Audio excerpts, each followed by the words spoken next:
Hi all, I am Muhammad Naji Abu. Welcome to my YouTube channel. So in this video, we will discuss about Amazon RDS, especially we will focus on PostgreSQL. So I will show you how can we create a PostgreSQL in Amazon RDS and how can we connect it using an interface. Before that, let me tell you what is Amazon RDS. So Amazon RDS is a managed relational database service that provides us 6 familiar database engine to choose. Okay, so when we select the option Amazon RDS, we will have option to select these 6 databases. Okay, so I will show you that in your practical section.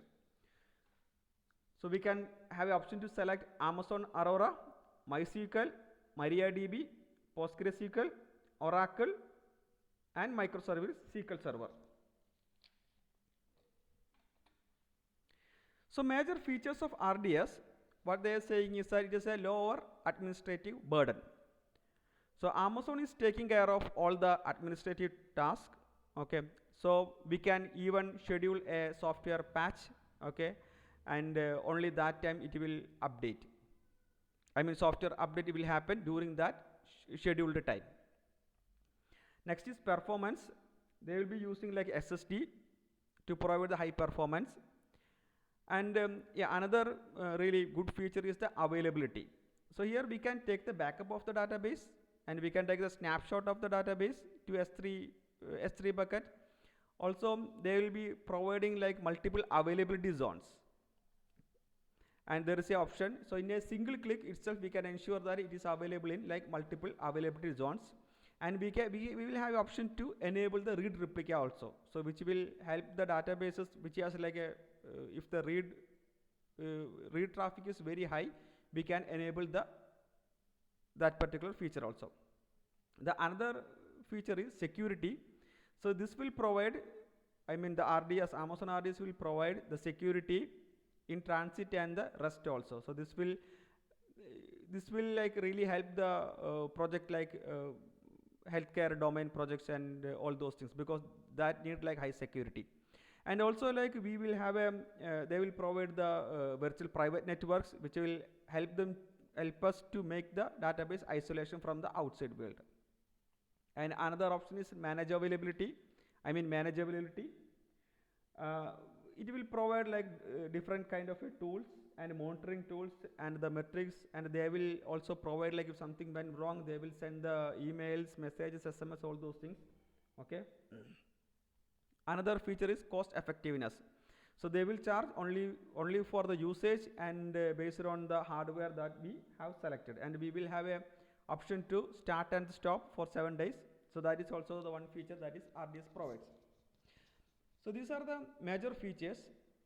Now let me show you how can we create a RDS PostgreSQL. For that we can log into the Amazon console. Here we can search for one option is just search for RDS. Just search for RDS. Okay. So here we have I have selected the RDS option. Okay. So I can select on DB instances. So let me say again. So here we have a option to select DB instance. Okay. Or like we can directly here we have option create database. So both ways are fine. So if I click on the DB instance, it will come here. Okay, from here I can start the create database. Okay, so let me click on create database. So here let me select this standard create. See, these are the 6 engine that we have mentioned in our PPT. We have a Amazon Aurora, MySQL, MariaDB, Postgre, Oracle, Microsoft SQL Server. So let me select on PostgreSQL, and I have selected the version that is 13.4. Let me select the free tier so that like it will not be any charge for me. And here database instance, DB instance identifier, I can select maybe we make it like test DB. Okay. Then here credential settings, okay, master username, I am not changing this username. Okay, I can click on this one. This will create the auto generate the password. Okay, then we have to have an option to select that also, but for the timing let me give it myself. That way it will be little complex. Okay. So I have selected the password, and yeah, I will keep the rest of things are by default. Okay, this is the hardware that is selected. I have selected, since it is like a free tier, it is providing like 1 GB RAM and 2 CPUs like that. Okay, storage, I am using the SSD storage, and since it's a like a demo one, I am not enabling this one. Okay, here I can set the auto scaling. Okay, so enable this feature will allow the storage to increase after the specific threshold is exceeded. Okay, so if this is specific threshold is exceeded, it will automatically scale. Okay, so this is the threshold that is mentioning. For the time being, let me disable this one. And the connectivity, yeah, I'm not going to change this area, but see this particular area, public access. Okay, so if you want to access the database outside of the network, okay, we have to select this one. Okay, so I am going to select this one, yes, so that I want to show like how can we connect using some kind of a interface. So that's why I selected it, yes.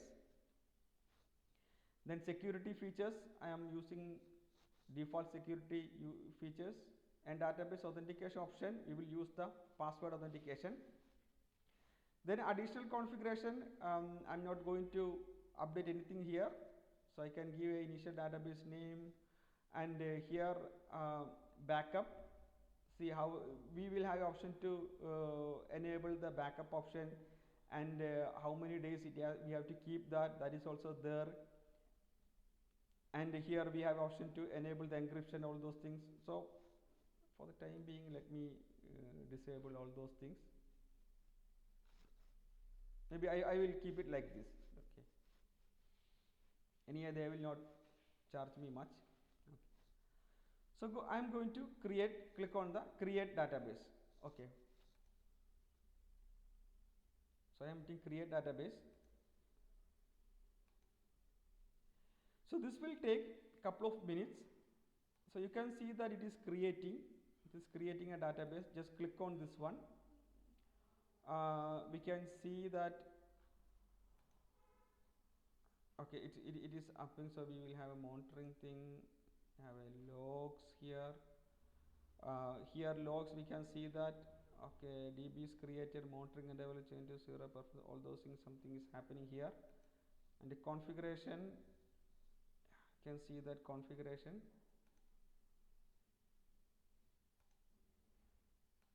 Okay, so it's there. So it actually will take 2 to 5 minutes. So let me pause the video. Okay, so we will resume like once it is up and running. Okay, so here now the database is available. It takes nearly 5 to 6 minutes, I believe. Okay, so we can see that its status is now available.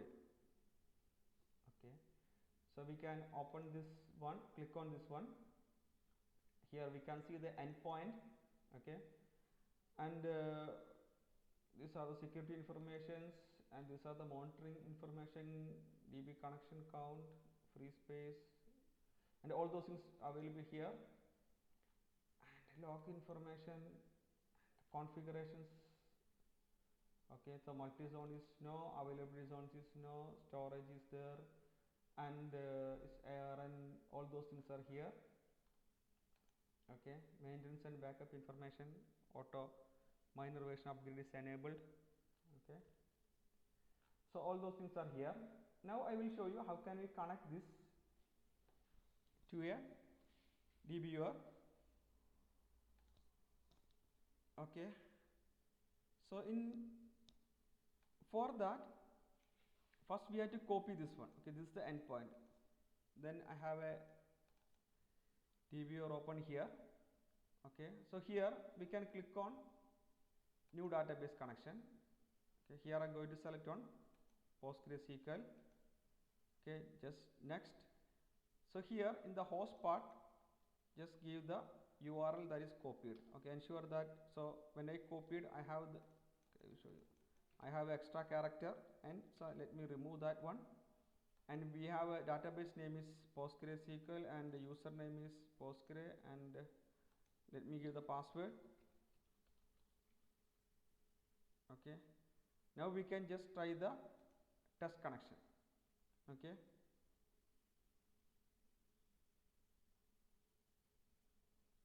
so this test connection, so this is connection is good, so I can finish it. Okay, so this will be here. Let me search here. So this is the database here. It is getting created. So I have filtered.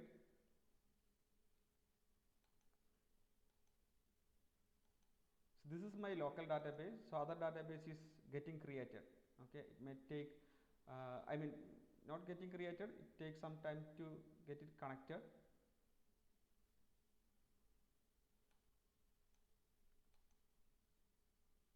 Okay, it's here. The database is up and running. Okay.